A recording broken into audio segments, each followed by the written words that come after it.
Assalamualaikum warahmatullahi wabarakatuh.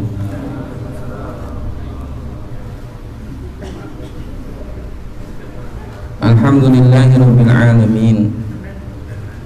Wa bihi nasta'inuhu ala umuri dunya waddin. Wassalatu wassalamu ala asyrafil anbiya'i wal mursalin Nabiyyuna Muhammadin sallallahu alaihi wasallam wa ala alihi wa sahbihi ajma'in wa ba'd. Rabbi shrah li sadri wa yassir li amri wahlul 'uqdatam min lisani yafqahu qawli. Puji syukur kepada Allah Subhanahu wa taala yang dengan izinnya pada kesempatan malam hari ini kembali kita dipertemukan oleh Allah Subhanahu wa taala setelah sekian lama kita terpaksa di rumah aja, yang di rumah tapi pada prakteknya juga masih banyak yang suka keluar rumah.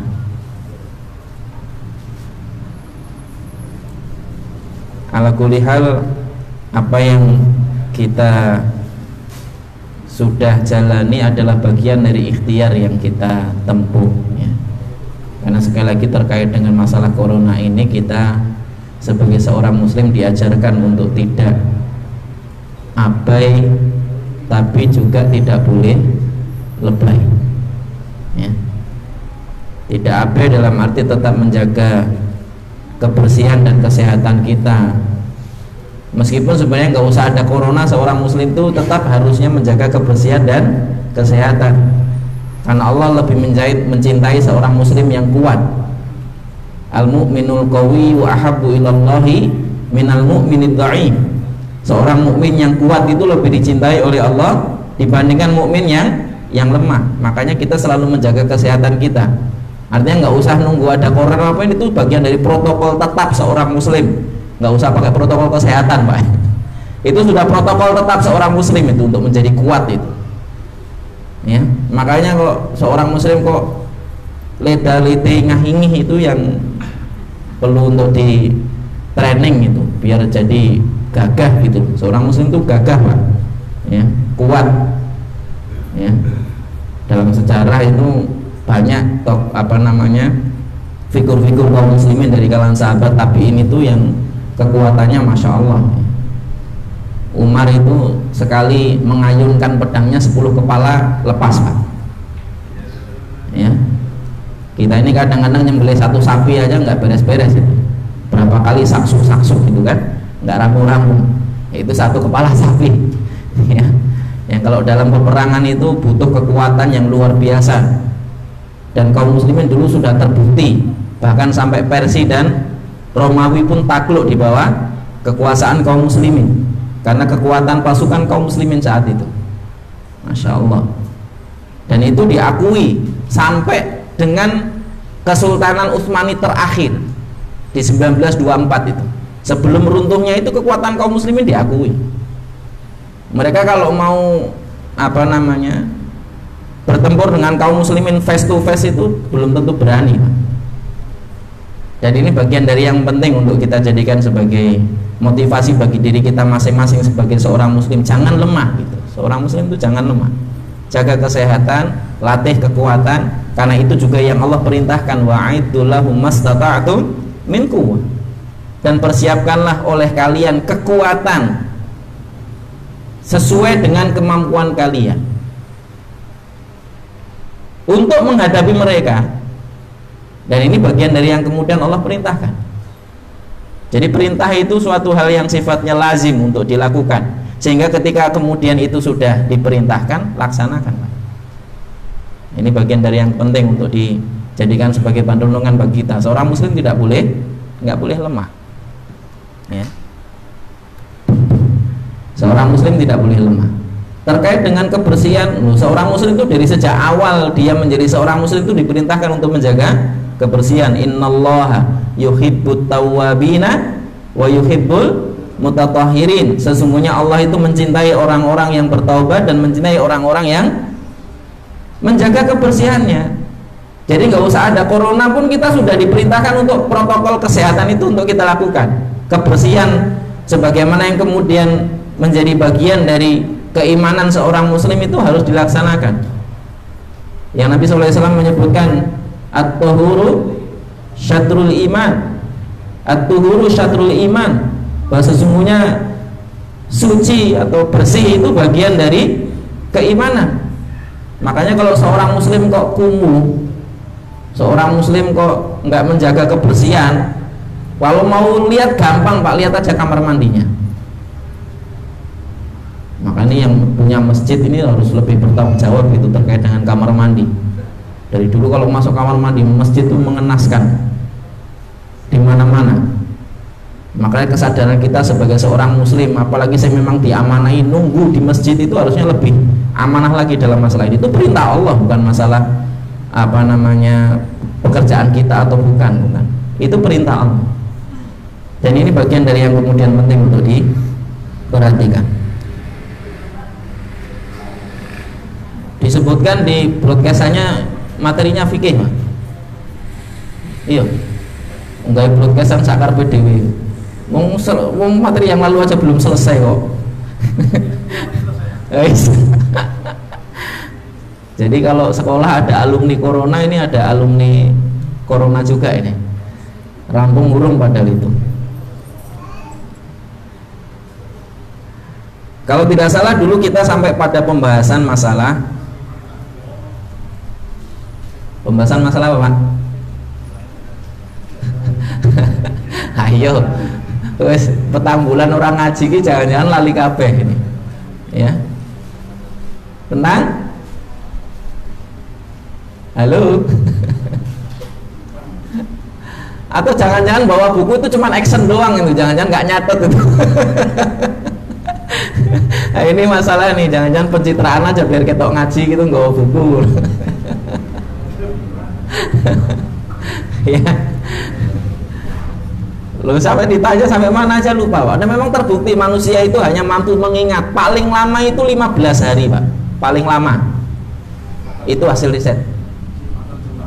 Sifat tercela sampai apa, Pak?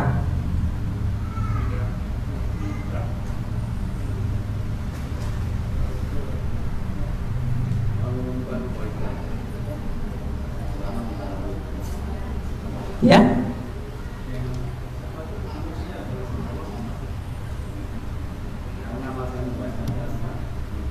Mengamalkan kebaikan karena mengharapkan ridha Allah. Berarti terkait dengan riya ya. Pembahasan kita kemarin kalau nggak salah terakhir tentang masalah riya. Dan ini bagian dari yang kemudian juga penting untuk dihati-hati. Kita masuk bab berikutnya adalah al-ujubu wal ghurur, yaitu sikap ujub dan tertipu dengan dunia. Al-muslimu yahdharul ujuba wal ghurur. Seorang muslim itu dia berhati-hati terhadap sikap ujub. Makanya salah satu di antara yang paling menghancurkan manusia itu adalah i'jabul mar'i binafsihi. Melihat atau merasa bangganya seseorang dengan dirinya sendiri, itu yang paling menghancurkan manusia. Sebagaimana Fir'aun yang dengan sikap ujubnya, kesombongannya tadi itu menghancurkan dirinya. Sebagaimana iblis ya, yang dengan membanggakan dirinya di hadapan Allah Subhanahu wa taala atas Adam, akhirnya menghancurkan dirinya sehingga dia dilaknat oleh Allah Subhanahu wa taala sampai hari kiamat. Bahayanya ujub ini. Wa yajtahidu alla yakuna wasfan lahu fi halatin minal halat, sehingga dia akan berusaha semaksimal mungkin untuk bisa menghindari dua sifat tadi itu dalam segala kondisi. Karena memang kadang-kadang yang paling berat itu menjaga hati, apalagi kalau kemudian kita sedang di atas, Pak ya. Makanya Rasulullah SAW seringkali mengingatkan, ungdur man dunakum wala tangdur ila man huwa a'la minkum. Lihatlah yang di bawah kalian dan janganlah kalian melihat yang di atas kalian. Supaya apa? supaya kita tidak ujub dan lebih bersyukur dengan apa yang telah Allah karuniakan kepada kita. Dalam hadis yang lain juga Rasulullah SAW mengingatkan, innamatung saruna bidu'afaikum, sesungguhnya kalian tuh ditolong oleh Allah karena adanya orang-orang lemah di sekitar kalian. Maka harusnya kita lebih memperhatikan mereka yang lebih lemah, lebih memiliki kesempitan dibandingkan kita, lebih diuji oleh Allah dibandingkan kita, untuk menjadi pelajaran bagi kita bahwa kita itu sudah banyak lebih baik dibandingkan dirinya, supaya kita tidak ujub. Dan masih banyak lagi nas-nas yang lain yang mengingatkan kita secara tidak langsung supaya kemudian kita menjaga diri dari sifat ujub ya. Dan ini bagian dari yang harusnya diperhatikan oleh setiap manusia. Wa kam min quwwatin ahlaha dha'fa, berapa banyak orang yang kemudian diberikan kekuatan tapi kemudian akhirnya dia akan lemah. Berapa banyak orang yang punya kedudukan yang mulia, akhirnya kemudian dia menjadi hina. Berapa banyak orang yang kemudian memiliki harta yang banyak, besoknya miskin. Maka tidak ada yang bisa kita banggakan di hadapan Allah, apalagi dibanggakan di hadapan manusia. Dan ini bagian dari yang harusnya menjadi pelajaran bagi kita. Allah Subhanahu wa taala berfirman, a'udzubillahi minasyaitonir rajim. Wa gharratkumul amaniyu hatta jaa amrullah wa gharrakum billahil gharur. Sungguh angan-angan kalian telah melalaikan kalian hingga kemudian telah tiba keputusan Allah Subhanahu wa taala. Wa gharrakum billahil ghurur, dan kalian termasuk di antara orang-orang yang tertipu.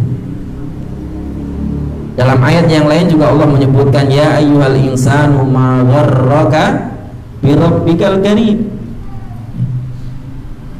Wahai orang-orang, wahai sekalian manusia, janganlah kalian termasuk di antara orang-orang yang tertipu. Karena tertipu dengan dunia itu adalah sebodoh-bodohnya manusia. Orang yang tertipu dengan dunia itu adalah sebodoh-bodohnya manusia. Dan ini bagian dari yang harusnya menjadi pelajaran bagi kita. Al-Hasan Al-Basri pernah menjelaskan terkait dengan firman Allah Subhanahu wa taala, walamma nasu ma dzukiru bihi fatahna alaihim abwaaba kulli syai'. Fatahna alaihim abwaaba kulli syai'. Walamma wa idza farihu bima utu akhadnahum baghtah fa idza hum mublisun.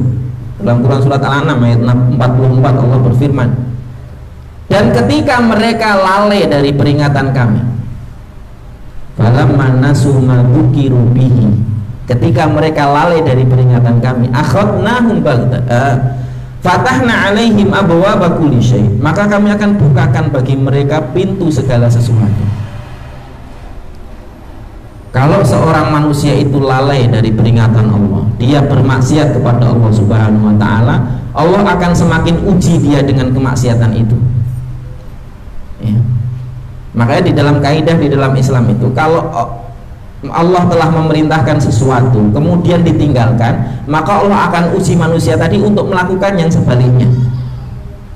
Allah akan uji dia untuk melakukan yang sebaliknya. Maka ini perlu hati-hati. Kalau sudah waktunya sholat kok kita nggak segera sholat, memenuhi perintah Allah Subhanahu wa taala, pasti akan diuji dengan yang lain. Entah diuji akhirnya kemudian sibuk dengan gadgetnya, entah diuji akhirnya kemudian sibuk dengan pekerjaan, akhirnya sibuk dengan malaikat. Setiap kali manusia itu meninggalkan apa yang Allah perintahkan, dia akan diuji dengan yang sebaliknya, yaitu melakukan apa yang Allah larang atau meninggalkan perintah Allah Subhanahu wa taala, intinya melakukan kemaksiatan tadi. Yang kalau dia akhirnya kemudian bernikmat-nikmat dengan kemaksiatan itu, apa yang kemudian Allah sebutkan, falamma zaghu azaghallahu qulubahum. Kalau kemudian mereka menyimpang dari peringatan Allah, Allah akan sesatkan mereka sekalian, Allah akan simpangkan sekalian. Ini yang perlu kita hati-hati. Makanya seorang muslim ketika dia menyadari bahwa dirinya sudah berbuat salah, dia segera apa? Segera bertaubat kepada Allah. Innamat taubatu lilladzina ya'maluna su'a bijahalatin tsumma yatubuna min qarib. Sesungguhnya orang-orang taubat itu hanyalah bagi mereka orang-orang yang melakukan kesalahan bijahalah, karena kebodohan dan kelalaian mereka. Tsumma yatubuna min qarib, tapi setelah itu mereka segera bertaubat kepada Allah ketika menyadari dirinya berbuat salah, bukan malah bernikmat-nikmat. Apalagi kalau kemudian sampai punya anggapan sebagaimana orang-orang jahiliyah bahwa ketika dia bermaksiat, nyatanya saya tetap kaya, saya bermaksiat nyatanya saya tetap sehat, saya bermaksiat nyatanya saya tetap mendapatkan apa yang saya butuhkan dan saya inginkan. Hati-hati Pak, itu bagian dari istidraj. Sanastadrijuhum min haitsu la ya'lamun. Sungguh kami akan istidrajkan mereka dengan cara yang mereka tidak sadari. Dan itu yang paling berbahaya. Makanya Al-Hasan Al-Basri menjelaskan ayat ini. Ketika menjelaskan ayat ini, beliau mengatakan barang siapa yang diberikan kekayaan, man wasa'ahullah, barang siapa yang diberikan keluasan rizki, diberikan kekayaan oleh Allah Subhanahu wa ta'ala, dia mengira bahwasanya Allah tidak membuat makar terhadap dirinya, fala ra'yalah, maka dia bukan orang yang berpikir. Bahasa kasarnya nggak punya otak. Nggak mikir kan nggak punya otak. Ya. Padahal Allah seringkali mengingatkan kita dengan kalimat afala ta'qilun, apa kalian tidak berpikir? Orang yang kemudian diuji dengan kekayaan, jadi kekayaan itu ujian, kemudian dia tidak merasa bahwa Allah itu sedang berbuat makar kepada dirinya, berarti dia termasuk orang-orang yang tidak pernah berpikir.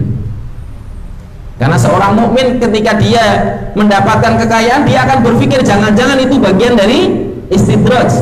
Makanya dia terus mendekatkan diri kepada Allah, bertaubat dari segala macam bentuk dosa dan kesalahan yang pernah dia lakukan.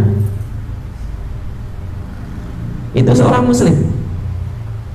Jadi menerima kekayaan itu bukan langsung sumringah seneng, tapi justru malah sedih. Jangan-jangan kekayaan yang diterimanya itu adalah bagian dari istidraj. Itu seorang muslim yang punya akal tadi, yang dia berpikir dengan akalnya tadi. Makanya hati-hati, karena memang biasanya sesuatu yang mudah itu melenakan, kekayaan itu melenakan. Karena biasanya orang kalau dia merasa tidak butuh orang lain, dia merasa dirinya itu mampu segala-gala.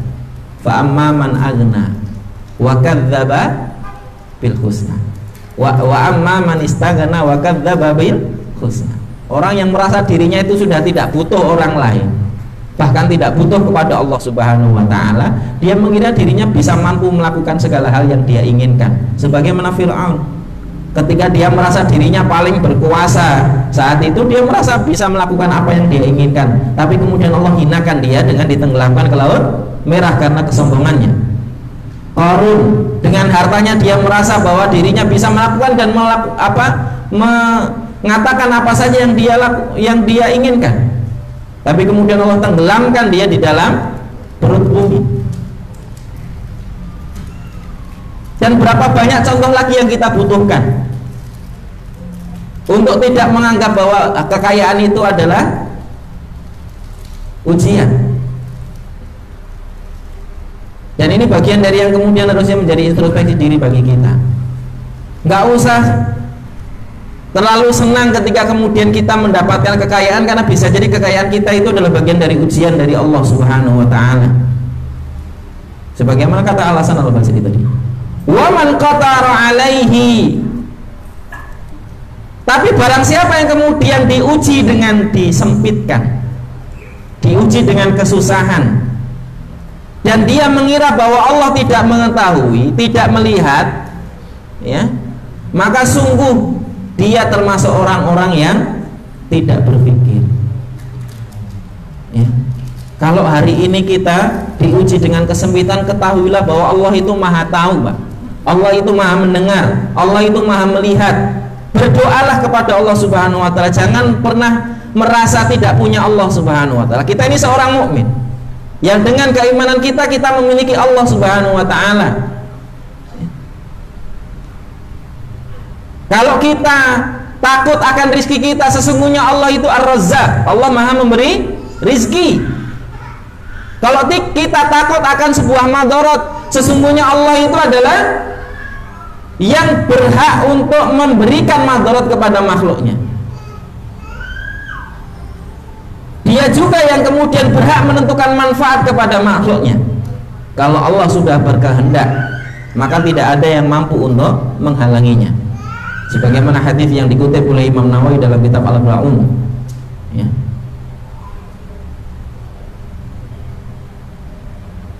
Innan nasa awwaluhum wa akhirahum jinnahum innakum awwalukum wa akhirakum jinnakum wa insukum yastami'una ala ayang fa'uka bisyai'in la yang fa'uka illa bisyai'in qad kataballahu laka. Sesungguhnya seandainya kalian semuanya berkumpul, dari generasi yang paling awal sampai generasi paling akhir, dari golongan jin maupun manusia, semuanya bersatu untuk memberikan manfaat kepadamu, maka sesungguhnya kamu tidak akan mendapatkan manfaat kecuali yang telah Allah tetapkan bagi dirimu. Ini keimanan, Pak. Jadi hari ini kalau kemudian hanya gara-gara corona kok takut rizkinya hilang, perlu dicek lagi itu keimanannya. Kalau gara-gara corona kok kemudian takut nanti penghasilannya hilang, rizkinya hilang, maka perlu di cross check lagi keimanannya, perlu belajar akidah lagi itu. Mau ada corona nggak ada corona, ada perang nggak ada perang, Pak, Allah tetapkan rizkinya bagi kita, nggak usah khawatir. Seorang muslim tidak pernah khawatir. Wa inna awwalakum wa akhirakum wa insakum wa jinnakum law ijtama'u ala ayyadurruka bi syai'in lam yadurruka illa bi syai'in qad kataballahu 'alaik. Seandainya kalian seluruhnya dari generasi paling pertama sampai generasi paling akhir, dari golongan jin dan manusianya semuanya berkumpul untuk memberikan madarat kepadamu, maka niscaya tidak akan terjadi apa-apa kepadamu kecuali apa yang telah Allah tetapkan bagimu. Ini penting ini. Nggak usah khawatir lewat jabung takut, nggak usah khawatir, Pak. Kalau punya Allah itu, ya paling banter paling motornya hilang, misalnya. Loh, motor itu juga bagian dari rezeki Allah Subhanahu wa ta'ala. Ya kalau kemudian Allah tidak berkehendak pun nggak akan apa-apa, lewat ya lewat aja. Apa yang harus ditakuti?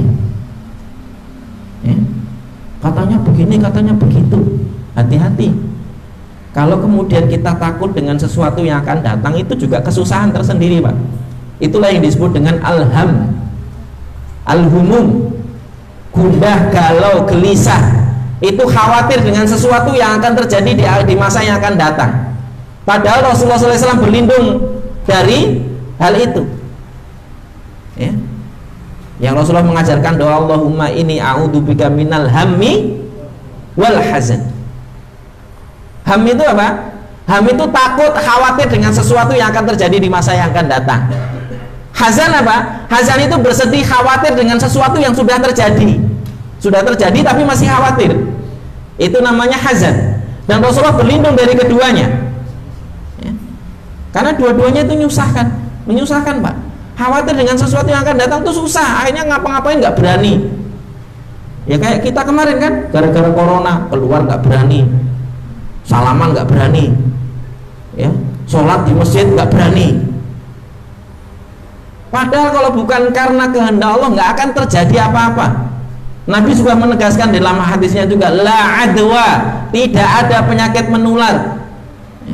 Kalau bukan karena kehendak Allah nggak akan nular itu penyakit. Jangan seperti orang-orang kafir yang hanya menuhankan logika, yang kemudian segalanya diukur dengan logika, sampai kemudian dia berprasangka buruk kepada saudaranya sesama mukmin. Kamu ngapain pakai keluar-keluar rumah, orang disuruh di rumah aja, seakan-akan yang keluar rumah itu penjahat. Oh, dia cuma keluar rumah karena memang butuh untuk keluar rumah. Kenapa kita harus suudzon kepada dia? Dan tidak setiap orang yang keluar rumah itu pasti menularkan corona. Ini penting untuk diperhatikan. Akhirnya jadi suudzon kepada orang lain. Kita yang salah akhirnya gitu loh. Nganggap orang yang nggak pakai masker itu tuh dolim pada saudaranya. Wong dia belum tentu juga bawa coronanya kok dolim. Wong coronanya nggak kelihatan. Bisa jadi dia hanya wasilah saja, cuman lompatan aja, dia hanya nggak kena corona, antum yang kena corona. Padahal dia sendiri nggak kena corona.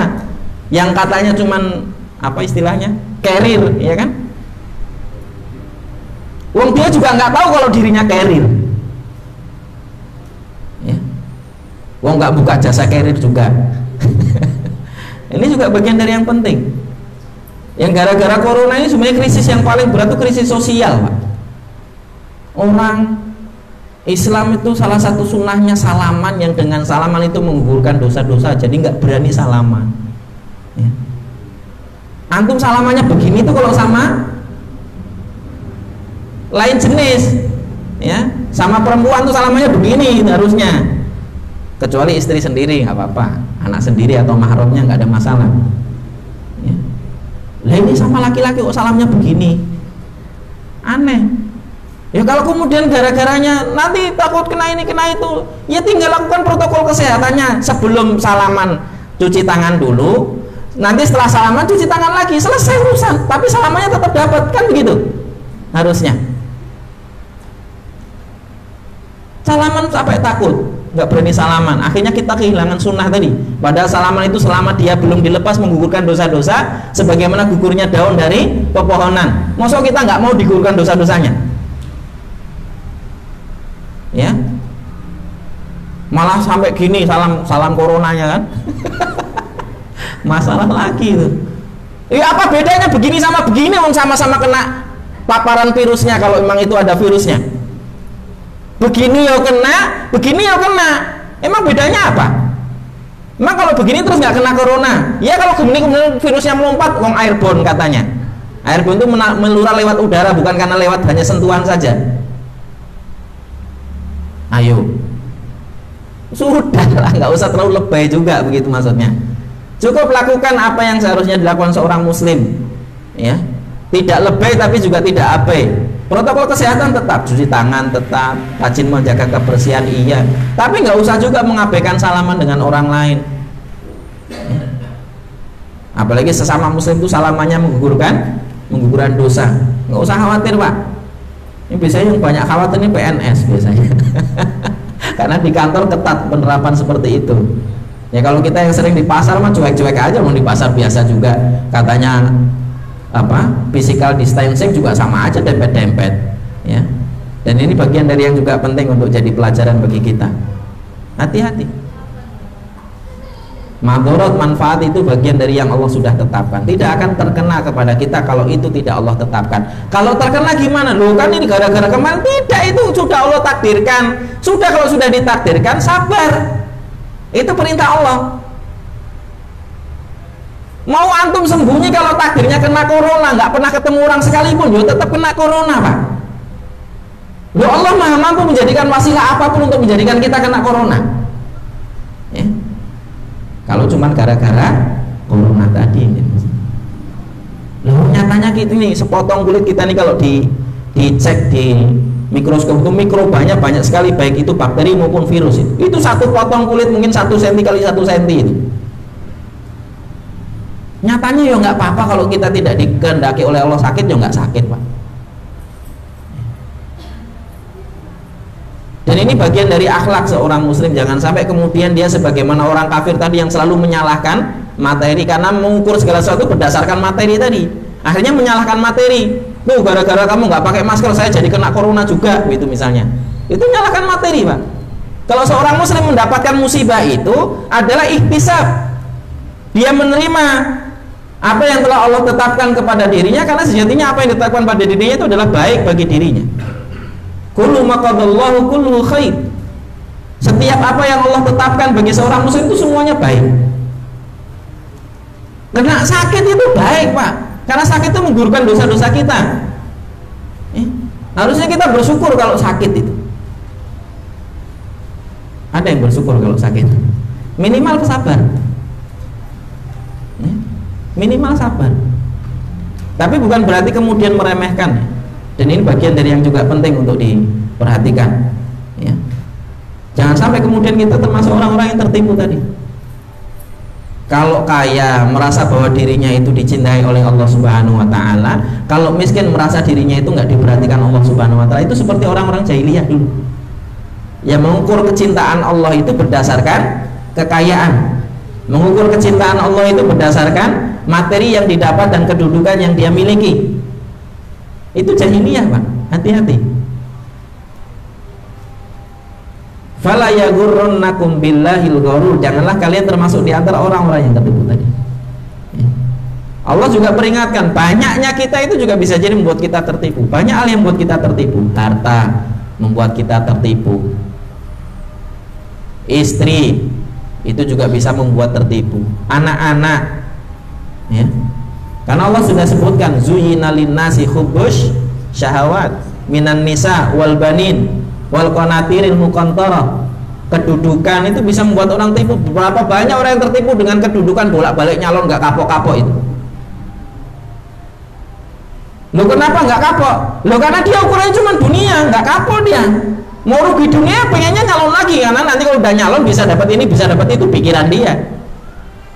Dia nggak tahu setiap ketika dia mendapatkan amanah itu nanti pertanggungjawaban di hadapan Allah Subhanahu wa taala itu berat. Jangankan amanah menjadi seorang pemimpin Pak, antum kalau jadi RT saja itu ada keburukan di RT antum ikut nanggung dosanya kalau antum nggak ikut perhatikan itu keburukan untuk dihilangkan. Itu RT Pak. Bayangin yang katanya wakil rakyat mewakili seluruh rakyat tadi itu, coba satu berbuat dosa ikut nanggung dosanya itu. Kalau dia tidak ikut perhatikan bagaimana menghalangi orang dari berbuat dosa. Fala yaghurrannakum billahil gharur. Dan ini bagian dari yang penting untuk kita perhatikan sebagai seorang muslim. Ukuran seorang muslim itu bukan sekedar dunia. Ukurannya adalah semuanya akhirat tadi. Ya. Banyaknya jumlah itu juga akan seringkali menjadikan kita tertipu. Sebagaimana kisah perang Hunain. Wa yauma Hunain id a'jabatkum kathratukum. Ya. Fala yughni ankum. Dan pada hari ketika terjadi perang Hunain, di mana kalian merasa bangga dengan banyaknya jumlah kalian, yang ternyata banyaknya jumlah itu nggak memberikan manfaat apa-apa, justru malah semakin kacau. Makanya nggak usah tertipu kalau pengajian kok jamaah yang ikut banyak itu berarti pengajiannya benar. Belum tentu Pak, belum tentu, ya, nggak jaminan. Bahkan justru dulu Hasan Al-Banna itu salah satu yang membuat beliau menangis ketika melihat banyaknya jamaah itu. Jangan-jangan apa yang dibawakan itu salah, karena sesuatu yang hak itu memang identik dengan sesuatu yang sedikit. Syirdimatin qalilun itu disebutkan di dalam ayat, ya. Wallahu a'lam bishawab, ya. Ini bagian dari yang perlu kita hati-hati. Apa yang kita dapati di dunia itu bisa menjadikan kita tertipu dengan dunia itu. Ilmu. Seringkali banyak yang kemudian tergelincir dari sisi itu. Yang Imam Ahmad pernah sampai menangis ketika diingatkan oleh seorang anak kecil. Ketika melihat anak kecil tadi itu memakai sendal yang kebesaran, diingatkan oleh Imam Ahmad, hati-hati nak dengan sendalmu, karena bisa jadi menyebabkanmu tergelincir. Anak itu dengan lugunya juga menanggapi perkataan Imam Ahmad tadi itu juga dengan mengatakan, dan engkau juga wahai bapak, hati-hati, karena bisa jadi dengan ilmumu itu menggelincirkanmu. Masya Allah. Di anak yang dididik dengan iman itu sampai kemudian mengingatkannya pun juga dengan iman. Kadang-kadang kita ngingatin itu hanya batasan takaran dunia tadi yang hati-hati. Hati-hati di sana ada Pak Polisi. Kan seringkali kita ngingetinnya hanya sekedar takarannya dunia. Hati-hati di sana banyak lubang. Cuma dunia aja yang diingetinnya. Hati-hati. Jarang sekali kita mendapatkan kawan kita yang mengingatkan, misalnya hati-hati ya akhi. Itu semuanya adalah bagian dari ujian dari Allah. Ilmu itu juga ujian. Maka tantangan tersendiri hari ini bagi yang kemudian mereka dikaruniai oleh Allah ilmu. Karena bisa jadi ilmu itu juga menggelincirkan dirinya. Ya. Harta itu juga bisa jadi menggelincirkan seseorang. Kedudukan bisa menggelincirkan seseorang. Kekuatan seringkali juga menggelincirkan seseorang. Hatta ibadah yang kita lakukan pun bisa menggelincirkan kita. Maka berhati-hati. Ibnu Taimiyah rahimahullah juga pernah mengingatkan, sesungguhnya tertidur di malam hari itu lebih aku sukai dibandingkan kita bangun kemudian beranggapan kepada teman-temannya yang tidur itu sesungguhnya aku lebih baik dari dirinya. Jadi tidur di malam hari itu lebih aku sukai, kata Ibnu Taimiyah, dibandingkan ketika aku bangun di malam hari melihat beranggapan kepada orang-orang yang tertidur tadi itu bahwa aku lebih baik dari dirinya. Tapi ingat, ini kata Ibnu Taimiyah, bukan hadis. Jadi nggak bisa jadi dalil wah mendingan tidur kalau gitu daripada bangun, nggak bisa. Ini penting. Kadang-kadang orang Indonesia ini perlu dipertegas titik-titik seperti itu. Kadang-kadang malah jadi alat untuk ngeles. Ya. Dan ini bagian dari yang kemudian penting. Makanya Qiyamul Lail itu juga salah satu yang harus difahami adalah bahwa Qiyamul Lail itu semua ibadah yang dilakukan di malam hari. Entah itu zikir, entah itu baca Quran, entah itu sholat di malam hari, itu semuanya bagian dari Qiyamul Lail. Jadi antum terbangun kemudian hanya balik badan mengucapkan beberapa lafaz zikir, itu sudah Qiyamul Lail, Pak. Ya. Itu sudah Qiyamul Lail dalam makna yang am tadi. Meskipun seringkali Qiyamul Lail itu diidentikan untuk sholat malam yang dilakukan setelah isya, baik sebelum tidur maupun setelah tidur. Tapi secara umum bahwa Qiyamul Lail itu adalah semua bentuk ibadah yang dilakukan di malam hari itu Qiyamul Lail.